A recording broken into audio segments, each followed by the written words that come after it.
Eto po, yan yung teya natin. Yung nakita nila mother tsaka ni father po. Yes po. Yung turnover niyan, ma'am, 50 square meter po yung lot. Dito yung car garage natin. Then sa loob po, yung floor area 60 square meters. So 2-story na po siya, may 3 bedrooms, 2 sa taas, 1 sa baba. Sige po sir, check na po natin. Ang taas na ng value ng property na to, ma'am, kasi yung binibenta namin ngayon, almost nasa 4.2, 4.3 na. Tapos yung sa community nyo talagang sold out na. Yeah. Ito po yung actual turnover, ma'am. So semi-finish po siya. Pwede na po yan ipatile sa pan-turnover. Kayo na po mismo yung pipili ng own design nyo. Tapos ito po yung first bedroom natin. Tapos meron na rin po siyang toilet and bath sa baba at sa taas.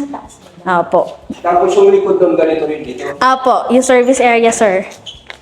Dito lang, ano? Opo. May bakanting ganyan. Tapos pwede nyo pa-enclose yan sa turnover. Para sa kitchen extension, pwede siya. If ever po, pwede ipatakos. Yes, ma'am, pwede po. Mamaya papakita ko sa inyo yung sample. Meron sa kabila na dress up na naka-open to para magawa nyo siya kung ano yung gusto nyong design. So, allowed naman siya. Ang hindi lang talaga allowed is yung pa third floor po. More on expansion, tapos sa extension sa likod.